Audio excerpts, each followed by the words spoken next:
ফটিকছড়িতে ঘটেছে এক চাঞ্চল্যকর প্রতারণার ঘটনা।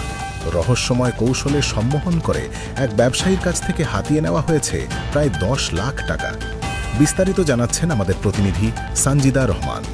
গত 14 এপ্রিল রাতে ফটিকছড়ি উপজেলার বিবিরহাট বাসস্ট্যান্ড সংলগ্ন রাজঘাট এলাকায় ঘটে এই রোমহর্ষক ঘটনা।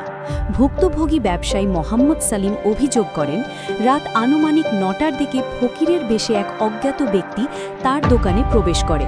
প্রথমে করমর্দনের মাধ্যমে তাদের সঙ্গে পরিচয় গড়ে তোলে। এরপর থেকেই সালিম ও তার ভাই শাকিল অস্বাভাবিক আচরণ করতে থাকেন। তাদের দাবি, ওই ব্যক্তি ইটের টুকরোকে চেরি ফলে রূপান্তর করে খাওয়ায় এবং এক ধরনের সম্মোহনী কৌশল প্রয়োগ করে।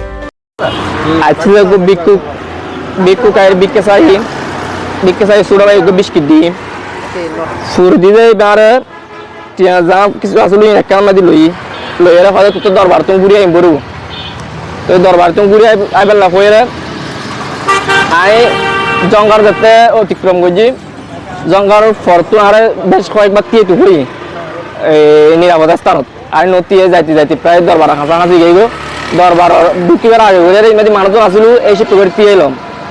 তো টিয়ে দি আর টিয়ে দিতে দিতে কিছুক্ষণ কথা হইতে হইতে মানুষই সম্মোহনের ঘোরে পড়ে ব্যবসায়ী সালিম তার বিকাশের ব্যবসার টাকা ও ঘর থেকে আনা 3 লাখ টাকা সহ মোট প্রায় 10 লাখ টাকা একটি ব্যাগে তুলে দেন প্রতারকের হাতে।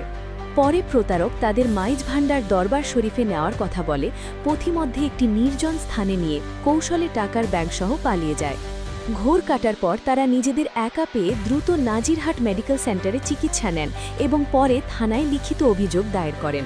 এই ঘটনার পর পুরো এলাকায় সৃষ্টি হয়েছে আতঙ্ক ও চাঞ্চল্য। পুলিশ বলছে, রহস্য উদ্ঘাটনে ইতোমধ্যে তদন্ত শুরু হয়েছে। এ ধরনের প্রতারণা থেকে সবাইকে সতর্ক থাকার আহ্বান জানিয়েছে আইন শৃঙ্খলা বাহিনী। সানজিদা রহমান, ভিশন 24।